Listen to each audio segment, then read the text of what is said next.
we delve into radioactivity, I want you to watch this short video or animation of radioactivity. It is an explosion that normally occurs in life. And after watching it, pay attention to the video we are going to do on radioactivity, and it will help you get the actual test of radioactivity. Thank you.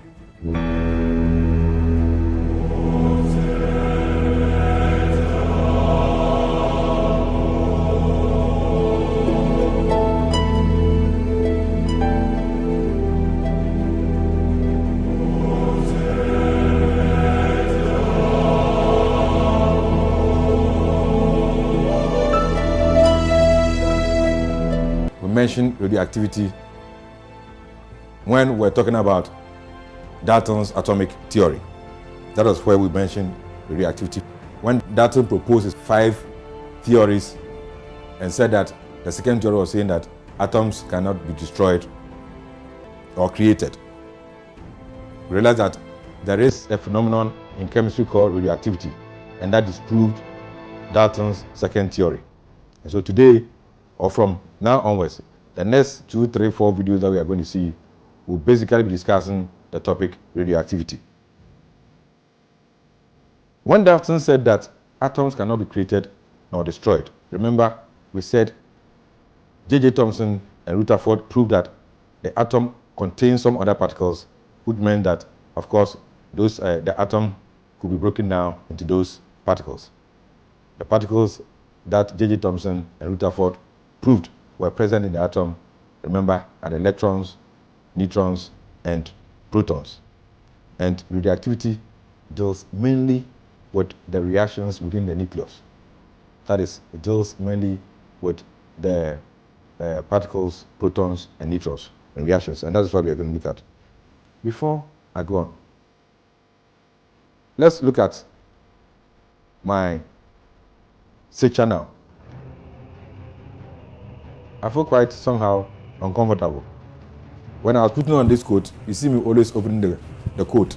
I wish I could close it, but when I close it, I feel somewhat uncomfortable because, of course, I'm getting some protruding stomach, and it's very, very uncomfortable closing the jacket. There are some people who are even bigger than me, and what do? You find them every day, either on the street, walking, or you find them in the gym, trying to exercise or do something so that they'll reduce in size. They are uncomfortable. They want to reduce in size to become probably slimmer than I am, or slimmer than some of you. If you meet anybody who is slim and doing some kind of exercise, the person probably is trying to train their heart or something. But others who are so obese and fat will be doing all kinds of exercises and everything possible to reduce in size, because even when they are walking within a short time, they get tired. They feel very, very uncomfortable. In chemistry, we call that being unstable. In the same sense, there are some atoms which are quite big, and these atoms or elements, remember in some of our former videos, we explained to you that where you have proton and then neutron ratio being different, the atom becomes unstable. Remember where I illustrated that if you have a weighing balance, for instance, and we did that with carbon-14. We had a weighing balance. And we said, if you take carbon-14, the balance will be like this, where the neutron number, the neutrons will be about 14, neutrons is 8 here, and then the proton is 6. So when you add it, you had carbon-14 as a mass number. Carbon-14 exists in nature, but it is not stable. Why? Because the number of neutrons far outweighs that of the protons. Remember this? I hope you haven't forgotten. If you have forgotten, go buy some more credits and make sure you watch it again. So atoms of this nature are not stable. They will want to reduce the number of neutrons in there, or reduce their nature so that the proton-neutron ratio will become about almost the same for them to become very, very stable.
To shed off the fats as in human beings. And then in atoms too, they also try to release some energy by emitting some radiations on their own to become smaller. And this process is called radioactivity. Where the atom is also stable and a smaller particle from somewhere comes to hit it, react with it, and make it unstable, that atom will also undergo a certain change within the nucleus. And once this change occurs, it is also regarded as radioactivity. Now let's look at radioactivity in totality, what it is. Radioactivity is simply a change in the nucleus of a given atom by the atom releasing some particles and energy. A change or disintegration of the nucleus of an atom by the atom releasing some particles or radiations and releasing energy as well. That process is what we call radioactivity. And within this radioactivity, some radioactivity occurs by itself naturally. It occurs on its own without any influence on the atom. So we call that natural radioactivity.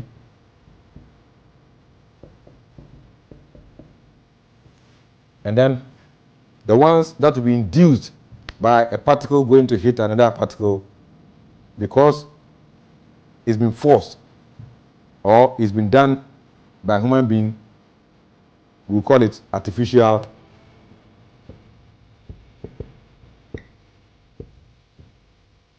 radioactivity.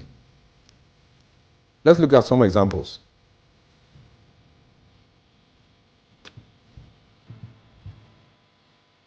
But before I look at that example of those reactions, let me give you examples of elements or atoms that will undergo radioactivity on their own, and which atoms are called radioactive elements.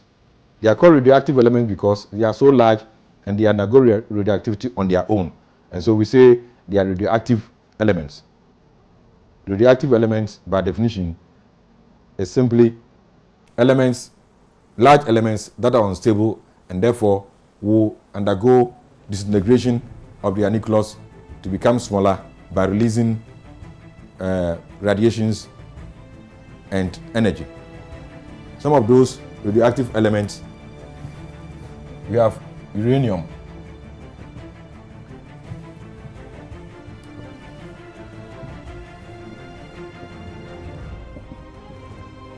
we have radium, this, we have thorium.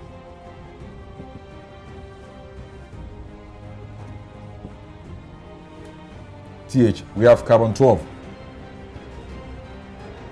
Sorry, carbon 14 rather. Carbon 12 is stable. Carbon 14, which usually write as carbon 14. All these elements or atoms are not stable, and therefore constantly, naturally, they shed off some energy and radiations to become smaller at all times on their own. So we call them radioactive elements. We also have certain atoms that are very stable, and they will undergo radioactivity if only it is influenced or induced by artificial means, that is, by human beings. Examples of those elements that are not radioactive, examples are carbon 12, very stable. Nitrogen 14, very stable. You have oxygen 16, very stable. Neon, very stable. All these elements are very stable species, and they can exist on their own like that without undergoing any reaction within the nucleus for a very long time. They are very, very stable. But others, like these species here or atoms here, will always shed off energy or want to reduce in size, and they are called the radioactive elements. So let's look at examples of reactions that can be considered as being natural radioactivity, and others that will be artificial radioactivity. Natural radioactivity, let me take the first element for instance, uranium. Uranium, if you look at the periodic table, please, all these elements are on the periodic table. Chemistry, I've been telling you, you cannot study chemistry with your periodic table far away. You must always study chemistry with your periodic table beside you. And that is why any textbook, any good textbook that you pick, at the back of it, you find the periodic table there. So that if any element or atom is mentioned, you just have to go to the back of the chemistry book and you find the periodic table there and refer to it. We will later come to study the periodic table. They are always arranged vertically or horizontally. So you can find an element in a certain position, and that speaks about the chemistry of that position. So all these elements that I'm talking about, these elements here are within a certain row on the periodic table. They are what we call the radioactive element. Uranium, the mass is 238. Its proton number is 92. Atomic number on the table is 92. Now look at this. 92 plus another 92, or 92 times 2 is what? But 184, isn't it? 184. Now look at the mass number. So if I subtract 92 from this, the figure I get is what number? Neutron number. You understand that? And so if that's a neutron number, let's do it and see. 238 minus 92. 6, 13 is what? 4 here. And then 1. Isn't it? 146. Yes, 146. So the number of neutrons in this element is 146, whereas the number of protons is 42. The ratio quite big. And so this element will never want to stay there as it is. It will continue to shed off some radiations and energy until it comes to a lower atom where it will be stable. So this can always shed some particle which we call alpha particles, or we say radioactive particles. Let me first use the word radioactive particles. We'll come to define what radioactive particles are. Shedding means that we should have written here minus that particle, okay? But in chemistry, we don't write minus anything. You send it to the right side to become plus. I guess you were taught that in your JHS. So you have this uranium to move into maybe another atom such as thorium, TH. So that particle that we are removed from here is brought here as the plus. I'm using alpha particle because you already know what alpha particles are. Remember we said alpha particles are ionized helium particles. So we have this and it goes on to this. Now, This one, the mass number here will be 234, and this will also be 90. Now, if you look at this reaction, for instance, it is a radioactive reaction or nuclear reaction. What is this sentence or this reaction telling us? It is telling us that uranium, being so big and wanting to become stable a bit, will shut off these particles. I'm saying this particle could have been written here as minus alpha particle, but we don't write minus something in chemistry. It must go to the other side to become, for a reaction to become what? Plus. So that's why we brought it here. And so after shedding this particle off, it has changed into a nucleus, a new nucleus called thorium, TH. And the mass number is what? 234. Atomic number is 90. Has not reduced in size? It has. So this is a bit stable than this radioactive element. And this will occur naturally. This will occur naturally. That's why we call it natural radioactivity.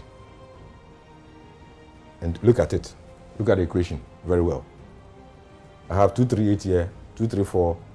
If I add this 4 to this, I'll get 238. This is 90. If I add this 2 to this, I get what? 90. Sorry, I'll get 92. Balancing this. We'll come to balancing of radioactive reaction, but I just want to show you something.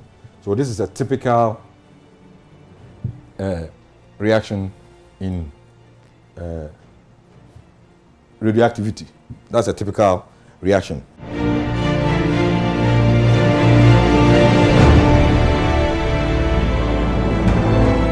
We could also look at another reaction. Maybe another thorium atom, 234,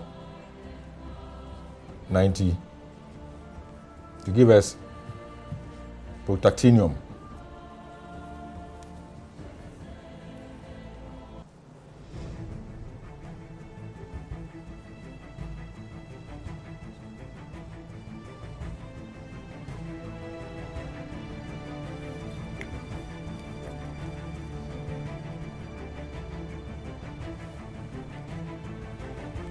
Again, in this reaction, we could have brought this particle here.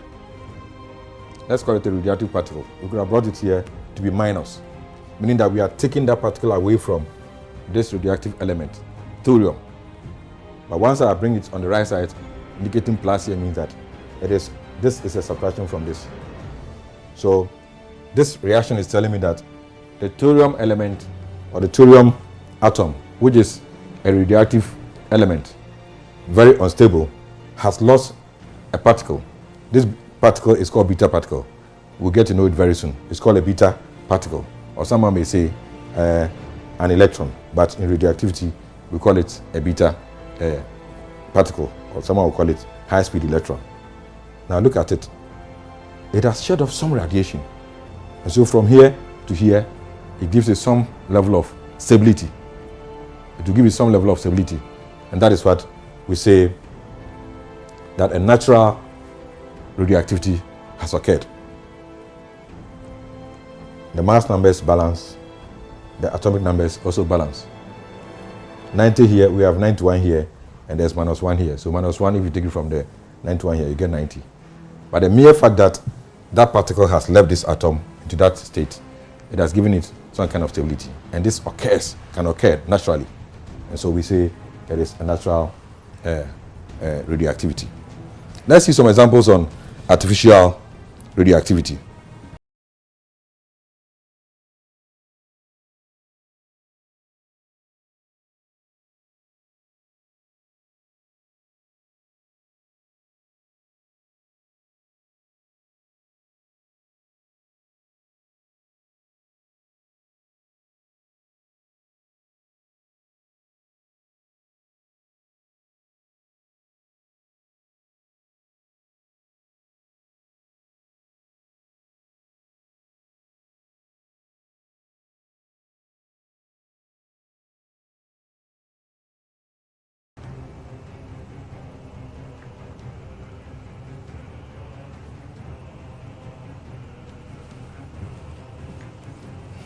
This is also a typical radioactive reaction. And I want to explain this for you to see the difference between this and this. The difference between this reaction that I've written as an artificial radioactivity is that this is a stable atom, aluminium 2713. It is stable. This particle here came to disturb this by bombarding it, by reacting with it. And it has gone to create some new atom. We have sodium for this atomic number 11, then 7, mass number 24, and thereof giving off some other particle. That particle, we all know this as an alpha particle. So if you look at this reaction, the resultance here is due to the fact that this particle came to react with this or impacted on this atom. That is why I was saying that sometimes we are stable or happy by ourselves until someone comes in to do what? Disturb us. Then we become unhappy or become unstable. This is a clear situation where this has gone to react with this, and then it is giving it this. The normal mass number of sodium is 23. I hope you remember. And so giving it sodium 24 is like an isotope of sodium, which is not as stable as a 24, as a sodium 23. And then it releases some particles and energy thereof. This is an artificial one that can occur because this is stable. It wouldn't need any shedding of fat or something. Very stable. This particle, which is called a neutron, comes in, bombards with it or reacts with it, and we get a new particle. Remember, in all these reactions, remember that the resultant particle, or which we call in radioactive chemistry as the daughter nuclide, this one gives birth to. I don't know why they say they didn't use son, but they decided to use daughter. The product of any nuclear reaction, the major product there is called the daughter nuclide. The daughter nuclide here is always different from what we have here, and this one is the same, uranium. But this and this, you see it has changed. The daughter nuclide is different, but the particles that we see off here is the release of those particles that will cause the release of the energy for the energy level of the species to come down. And once the energy level comes down, that means that you have some level of stability. So this is a typical example of a reaction which was forced or influenced by man. This reacting with this. In the natural one, you see that it will start from the unstable nuclide and move by itself. There is nothing there. This one here, like I'm saying, I could bring it here to mean that it has been taken away from this, or the radioactive element shed off that particle by itself. But in chemistry, we never write A minus B to give something. No. This B must go to the right side to make it what? Plus. It is not an accepted norm. So these two reactions I've given here indicate that this and that particle were all taken from the radioactive nuclides. And they give off a daughter nuclide which is more stable than the former nuclide. So that is natural radioactivity, and this is artificial radioactivity. So when you are asked to define natural and artificial radioactivities, this is what we say. The word natural there means that would you find a way that can take care of the word natural. And then remember that it also occurs with very large unstable nuclides. So the definition of natural radioactivity is the spontaneous disintegration. The word spontaneous there is always underlined. The spontaneous disintegration of large radioactive elements to other nuclides by the release of radioactive particles and energy. By the release of radioactive particles and energy. The definition, when we are marking it, we look out for the word spontaneous, then the large unstable nuclide, and then also it will have to also get the words with the release of radioactive particles and what? Energy. So be careful when you are defining it. These words should be there. For artificial radioactivity, we say it is the disintegration of a stable nuclide into another nuclide by bombarding the stable nuclide with a radioactive particle, followed also by the release of other particles and energy. I repeat that. Artificial radioactivity is the disintegration or the change. The two words can be interchange. It's a change from this to that, or you say disintegration of this to that. In both definitions, you can use those words. So let me repeat the definition of artificial radioactivity again. We say it is a change or disintegration of a stable nuclide to another nuclide by bombarding the stable nuclide with a radioactive particle, followed by the release of other radioactive particles and energy. Thank you. Before we go on to the next video, remember that I've mentioned so many terms here. Radioactive particle. I'll give you some examples. Don't go away. Our next video, we are going to explain what these radioactive particles are. I mentioned alpha particle, I've mentioned beta particle, I've mentioned neutron, and of course, there are other particles. We'll also mention what they call the gamma ray in our next video and explain them. Come along. Don't stay behind. Thank you.